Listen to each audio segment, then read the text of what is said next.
The Broncos are getting a first-round bye for the first time in a decade. The Patriots just clinched their first division title since Brady left, and the Panthers somehow squeaked their way into the playoffs with a losing record in the worst division in football. These are the stories of every NFL team in the 2025 NFL playoffs and what it would mean for each of them to win it all, starting with the AFC.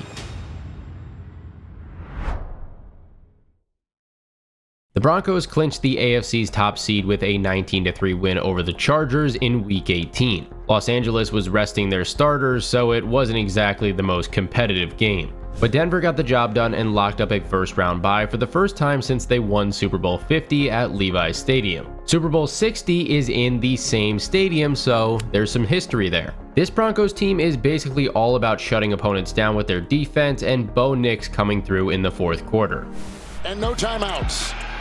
Nix, long, down the middle, and caught! That's been the formula all season. They've beaten good playoff teams like the Eagles, Packers, and Texans, but they've also had some rough games against teams like the Raiders and the Jets. The defense is legit, and Bo Nix has been clutch when it matters most. Another thing to note is that this team keeps games close. In 2 of their 3 losses this year, the games were decided by 3 points or less. But just like any other team, they have their flaws. And I'm a bit skeptical if they do have what it takes to bring home the Lombardi. My main thing is that the running game hasn't really been there consistently. RJ Harvey has looked amazing in the passing game, but teams have been able to bottle him up on the ground. The counter to that statement, though, is that Bo Nix is a very good rushing quarterback, but my guess is that teams are going to put a QB spy on him in the playoffs. The real question for me is if teams focus on stopping the Broncos' passing game, can they run the ball effectively, or vice versa, can Nix step up if they commit to the run? They're the kind of team that could either win it all on the back of their defense or get bounced immediately depending on which version of them shows up.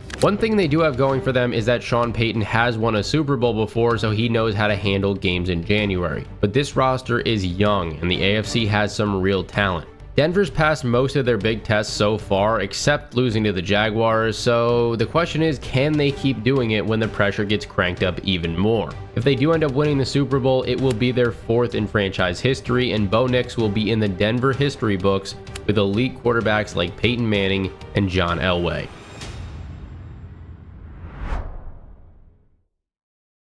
Moving on with the 2nd seed is the New England Patriots, and this team has been on fire.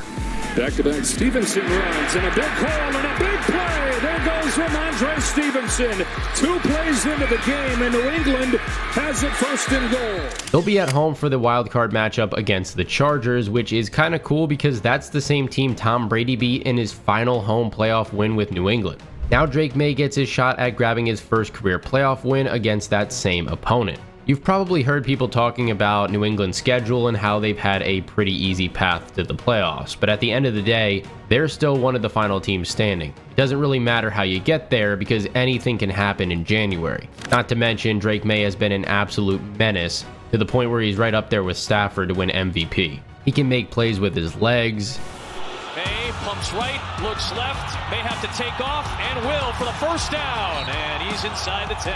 And his deep ball is up there with the best in the game. In fact, he's got the 2nd highest expected points per dropback out of anyone in the league since Next Gen Stats started tracking it in 2016. It's really impressive that Mike Vrabel in his first year as the head coach has already got this team clicking at such a high level. But this is another young roster. Nobody really knows what to expect from them in January. They're good enough to win the Super Bowl, but once again, the AFC has some very tough competition. If the Patriots win it all, it would be their 7th in franchise history, finally breaking their tie with the Steelers at 6 that is currently ongoing. All I'm going to say is if New England gets away with one here, the league better say a prayer.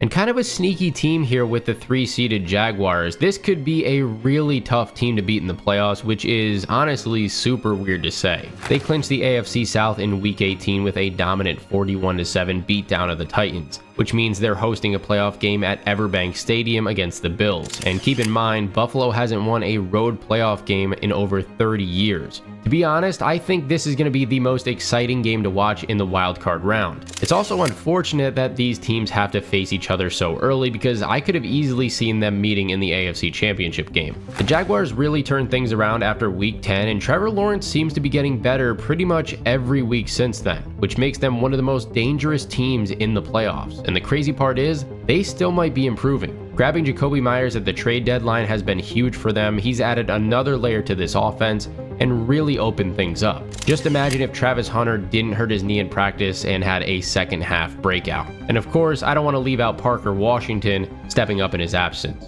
My two main concerns about this team are Trevor Lawrence and the defense. I know Lawrence has been playing extremely well, but will that same version of him show up in the playoffs is my question. As for the defense, they've held it down over the past 6 weeks, but that came against teams like the Titans, Colts, Jets, and even the Broncos, who don't have the best offense in the world. What happens when they play a high-powered offense like the Bills or the Patriots? I'm not saying the Jags defense will 100% fold, I'm just more so curious. Jacksonville's never even been to a Super Bowl, but they've got the pieces to shock everybody, so I would not be surprised at all if they made a run. Then there's the Steelers, who grabbed the final playoff spot in the most dramatic way possible, in a very exciting game against the Ravens. One missed field goal and Pittsburgh was in. They're hosting a playoff game for the first time since 2020, and they're looking for their first playoff win since 2016. This could be Aaron Rodgers' last shot at winning his second Super Bowl, 15 years after he beat the Steelers in Super Bowl 45. But the Steelers are another team who can look really good or really bad from week to week. Which team is going to show up is the question. The team that went into Detroit and beat the Lions when it mattered? Warren, already ripped off one long run. He's got another one. No one's going to get to him. Or is it the team that blew a chance to lock down the division in Week 17 and lost to the Browns? They're two very different teams. Pittsburgh's taken some hits on defense, and they don't really have much to scare anybody in the passing game outside of DK Metcalf. Rodgers and the running game really need to be locked in if they're going to survive in a tough wildcard round matchup at home against the league's number 2 ranked defense. To put it bluntly, I would be shocked if the Steelers went all the way this year, but if they did, they would pass the Patriots for the most Super Bowl wins in league history with 7 total. The 5th seed in the AFC is the Texans, who actually had a shot at winning the AFC South heading into Week 18, but that all went out the window after Jacksonville destroyed Tennessee. Houston still pulled off a wild 38-30 win over the Colts though, and now they're headed into Pittsburgh for the wildcard round. They're low-key on one of the biggest winning streaks in the NFL right now, and let's be real, it's because of their defense. They're giving up just 17.4 points per game. They've given up some big pass plays recently, but overall, DeMeco Ryans' group is still rock solid. The offense has been up and down with both the run and the pass, but CJ Stroud has had some good playoff experience already in his first 2 years. If the defense keeps playing like this and Stroud can step up, Houston could be a problem for anybody. Unlike the previous teams on our list, the Texans have never even made it to an AFC Championship game, let alone a Super Bowl. And then we have the Bills, who let Mitch Trubisky handle the 35-8 beatdown of the Jets in the final week. They clinched the 6th seed after the Chargers lost to the Broncos. Buffalo and Houston both finished 12-5, but the Bills finished behind them because of a head-to-head loss back in Week 12. To be honest, this year Buffalo's biggest enemy has been themselves. Well, that and relying way too much on Josh Allen to bail out the team.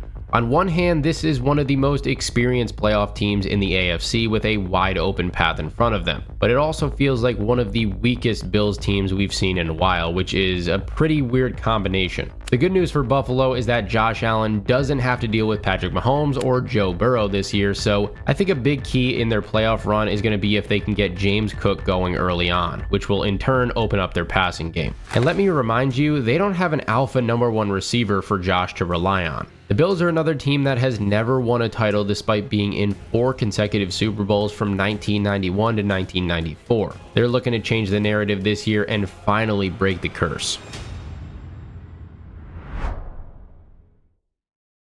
The bottom seed in the AFC is the Chargers, who are flying across the country to play in New England for the wildcard round. Heading into the playoffs, Los Angeles basically has one job: keep Justin Herbert upright. So much depends on him staying healthy and being able to pass well, because when he's protected, he's up there with the best in the league. But the guy's just been destroyed all season. He's been sacked 54 times, more than any other quarterback who made the postseason. And all those hits have definitely added up. Herbert broke his left hand in week 13 and had to get surgery on it, but the guy just refuses to miss any playing time and keeps fighting through it without any rest. The offensive line has been a mess with injuries, and they're just not playing well, causing the running game to be inconsistent and putting even more pressure on Herbert. The defense also has a bunch of talented guys, but they've been all over the place too.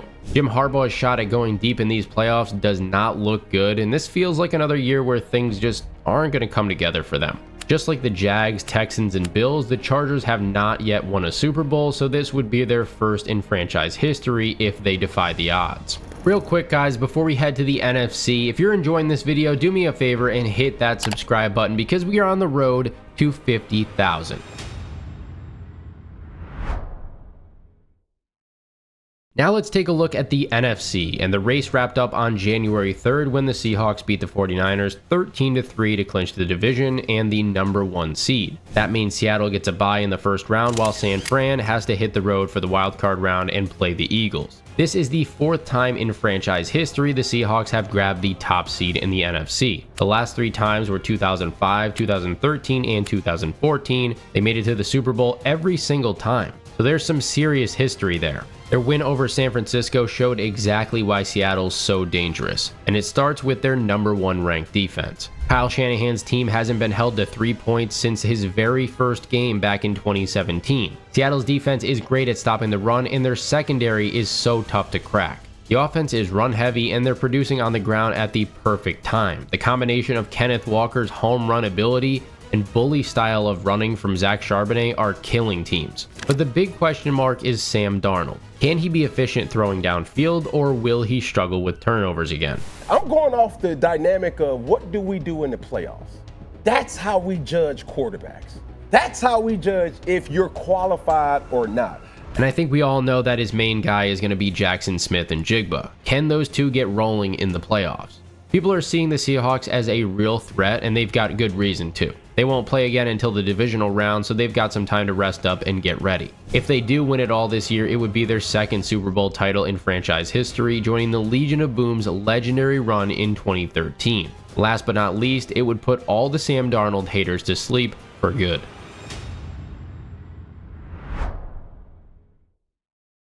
The Bears lost a close one to the Lions in Week 18, which could have cost them the 2nd seed. But fortunately, the Eagles losing to the Commanders meant that Chicago locked up the number 2 seed anyways. Now they're hosting the Packers, which will be the 3rd time that these teams have played this year. They're tied 1-1 right now. The last time they met in the playoffs was the 2010 NFC Championship game, and the Packers won that matchup. This has been a special season for Chicago. They have an elite rushing attack with DeAndre Swift and Kyle Monangai, and Caleb Williams has evolved into a clutch quarterback. And Williams to the air one more time, sending it downfield to the end zone for Bird, and he's got it! I mean, he really looks like a franchise QB, there's no question about it. The inexperience, though, could be a concern here, along with their defense giving up over 24 points per game, but it wouldn't be shocking to me if they replicated what the Commanders pulled off last year. If they did manage to go all the way, though, it would be their only Super Bowl other than when Mike Ditka was the head coach back in 1985.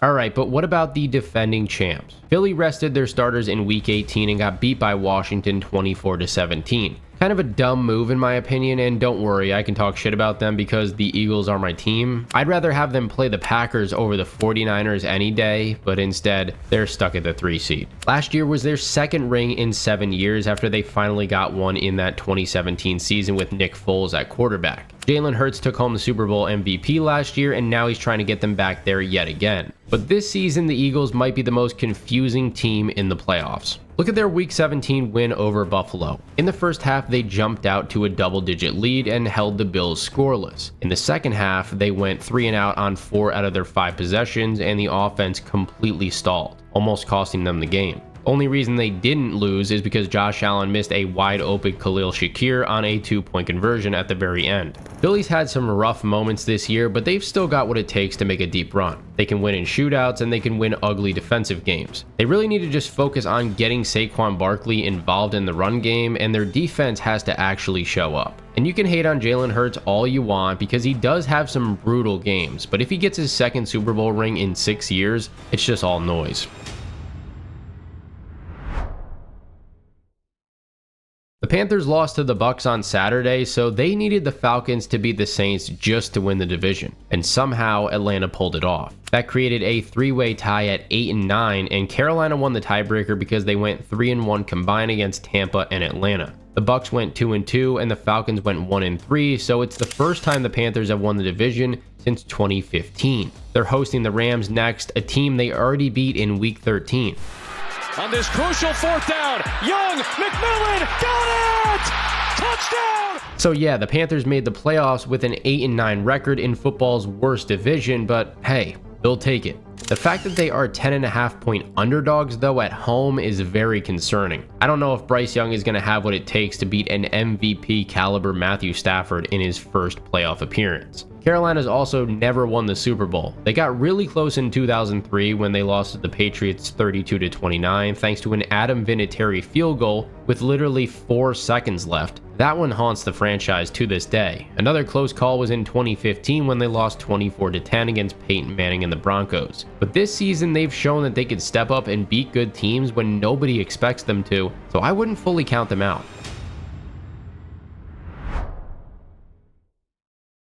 Alright, let's move on to the Rams, who got the 5th seed after beating Arizona in Week 18. The Rams won the Super Bowl just 4 years ago with Matthew Stafford and Sean McVay, so they've got guys who know what it takes to win it all, even if the roster is a bit different now. The offense is on fire with Stafford throwing to Puka Nacua and Devontae Adams. The defensive front 7 is young and brings a ton of energy, and McVay's the kind of coach who knows how to get this team playing their best football at exactly the right time. For most of 2025, the Rams look like the best team in the NFC, with Stafford looking like a lock for MVP. You know, for everybody that's watching, they know what kind of player he is, how special he is.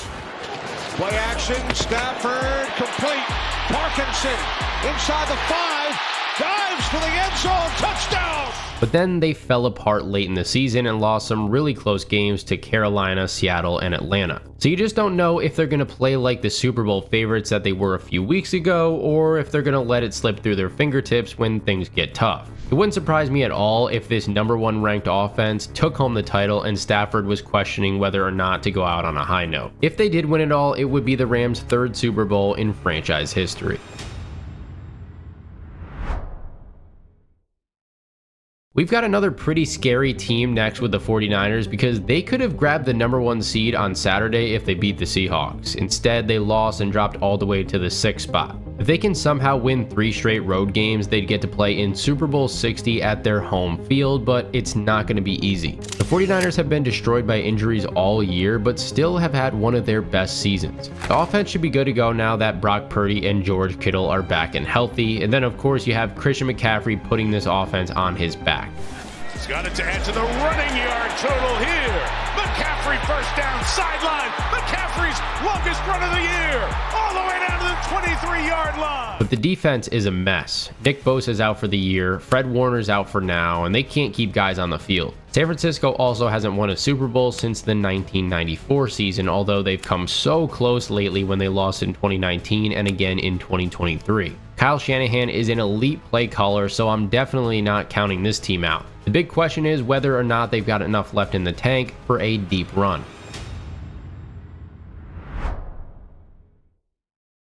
And then we have the Packers, who already had their playoff spot locked up going into Week 18, so Matt LaFleur sat a bunch of starters and they lost to the Vikings 16-3. Earlier this season, the Packers were sitting at the top of the NFC. They looked like the team everybody else had to beat, but a lot has changed since then. They've dropped all the way down the standings. They lost Micah Parsons for the rest of the year with a torn ACL, and their defense is falling apart without it. The pass rush isn't doing much, the coverage isn't great, and they're getting ripped apart on the ground. Jordan Love is back after he got a concussion against Chicago in week 16, which is good, but he's got a ton of weight on his shoulders right now. My problem is that this offense is so inconsistent. Also, it runs through Josh Jacobs when he's fully healthy, but the problem is he hasn't been fully healthy. Then you have almost too many wide receivers on this team that are capable of making big plays, to the point where certain ones won't even get the ball. Romeo Doubs, Christian Watson, Dontavian Wicks, and Jaden Reed all take their turns getting about 4 to 5 targets per game. Then you have Matthew Golden running cardio after being a first-round draft pick.